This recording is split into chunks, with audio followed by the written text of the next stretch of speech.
주행 중 특별한 사항은 찾아볼 수가 없기 때문입니다. 그렇다면 남자가 아무 의심 없이 잡았다가 사고를 당했다는 의자는 어떻게 된 것일까요? 저 뒤에 앉아서 이 의자가 흔들린다는 거를 수없이 봤을 거예요. 이 의자가 흔들린다는 거를 알고 있는 상황이란 말입니다. 지금. 1시간 동안이나 탔었고 사람들이 그렇게 많이 있었고 그걸 잡은 사람들도 있었을 텐데. 그 사람들도 아니 잡은 사람 없었어요. 잡은 사람 없었어요. 왜? 자, 보세요. 그래서 CCTV 원본을 좀 더 살펴보기로 했는데요. 자, 사고 발생 전입니다. 다른 승객이 의자 등받이를 흔들어 보는 모습을 확인할 수 있었습니다. 남자가 넘어졌을 당시 바로 뒤에서 그 모습을 지켜봤다는 한 목격자를 직접 만났는데요.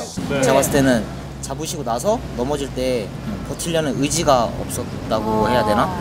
앞으로 살짝 왔다가 일부러 놓은 느낌? 저는 그렇게 느낌을 받았거든요. 성인 남자가 견딜 수 있을 만한 상황이었다고 목격자는 말합니다. 저도 이제 놀랬을 거긴 한데 넘어질 정도는 아니었을 것 같아요. 저는. 버스 회사에서 남자의 고의성을 주장하는 또 다른 이유를 밝혔는데요. 저희 차에 승차했다가 넘어지는 사고도 사실 의심스러운데 이 사람이 동일한이 한 달 전에도 똑같은 사고가 또 있습니다. 지난 7월 다른 버스 내에서 일어난 사고입니다. 주행 중인 버스에서 이동하다 갑자기 미끄러지는 남자입니다. 이 버스 회사 측에서는 두 번의 사고 모두 비슷한 점이 있다고 주장하고 있는데요. 완전 상습적인 거네요. 아무 급제동도 없는데 버스에서 넘어진 사고거든요. 저희 사고가 똑같이. 그렇다면 남자는 지난 7월에 일어난 사고를 어떻게 기억하고 있을까요? 아닌 거죠. 그러다 가뜩 나오니까 틀리면서 했었는 건데 내가 팍 잡아버린 거야. 저쪽부터 돈 계산대 지금 사비어 쭉 밀려가지고 어깨에 팍 다 붙였죠. 급정거로 인해 큰 충격을 받았다는 남자. 회사 입장은 어떤 입장이신 거예요? 자연 감속되는 상황에서 그러니까 차에 그 멈춤이 없는 상이잖아요. 그런 상황에서 몸이 앞으로 슬라이딩 한 3, 4m를 날아갈 수 있을 정도의 그런 관성이 나올 수가 없거든요. 일부러 보상을 바라고 이렇게 일부러 하시는 분에게 우리가 억울하게 당했다는 느낌을 계속 갖고 있죠. 한 달 간격으로 일어난 두 번의 사고, 전문가가 영상 분석을 의뢰해봤습니다. 자, 그는 손의 방향에 주목했는데요. 손잡이 잡는 부분을 보면은 지금 앞쪽으로 어떤 균형을 유지하면 잡는 게 아니고 뒤쪽으로 좀 잡고 있거든요.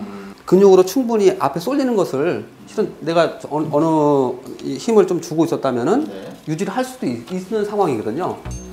즉 본인이 손잡이에 힘을 주고 조절을 할 수도 있었다는 것입니다. 7월에 발생한 또 다른 사고 영상의 분석 결과는 손잡이가 어느 정도 움직이지 않습니까? 이제 처음에 출발할 때 이제 움직인 것이고 그 다음에 넘어질 때는 거의 진동이 없지 않습니까? 그렇죠. 사고 이후에 이제 이 사람이 운전자가 잡으니까 브레이크를 잡으니까 심하게 이제 좀 움직이지 않습니까? 진동? 네, 정말 넘어지고 나서의 손잡이가 흔들리고 있는데요. 양측 입장이 대립된 가운데 버스 회사 측은 경찰에 수사를 의뢰했습니다. 교통 공간에다가 사고 분석을 의뢰해놓은 상태고요. 이제 그 결과가 통보가 되면은 그 결과를 보면서 관련자들을 다시 불러서 2차 진술을 받아야죠. 이렇듯 버스 안에서의 안전사고는 그 고의성을 판가름하기가 어렵습니다. 그런데 최근 택시나 버스를 상대로 상습 공갈을 해온 피의자가 검거됐습니다. 문 밖에 서 있는 남자를 주목해 주시기 바랍니다. 다른 승객이 모두 탈 때까지 기다렸다가 자 문이 닫힐 때 손을 갖다 댑니다. 자, 일명 손목치기 수법인데요. 이 문틈으로 일부러 손을 넣어서 보상금을 요구했다고 합니다. 문이 닫힐 때까지 기다리는 거예요. 자, 그러다가 이제 넣는 거죠. 그렇죠. 활동구역을 넓혀가면서 약 6년간 범행을 저질러온 피의자. 그 횟수와 받은 보상 금액도 점점 늘었습니다. 우리 지금 170여 회 잡아서 한 2,400만 원 상당. 이런 식으로 손을 집어넣고 자해한 뒤 사고로 가장했는데요. 털고 들어가고 기사님한테 이제 상해를 입었다. 이런 식으로 이제 얘기를 하는 거죠. 실제는 뭐 거의 다치지 않은 상태잖아요. 흔적이 없잖아요. 피의자는 실제로 다쳤습니까? 나 다친 적이 없어요. 손목치기 수법 외에도 문틈에 몸을 끼이는 등 자해 공갈 사기를 벌여온 남자. 같은 수법으로 올해 범행을 저지르다 보니 이미 2차례나 돈을 뜯어낸 버스 기사에게 다시 사기를 치려다 덜미를 잡혔습니다. 잘 걸렸다. 그래서 너 잘 만났다. 잘하셨어. 이제 죽기다고 지금까지 사기치고 다니네. 오늘 너 그래도 형사가 너 잡으려고 잠복해갖고 있는데 너 잘 걸렸어. 한 선생님. 네, 이 버스 기사의 신고로 6년에 걸친 그의 범행은 끝이 났습니다.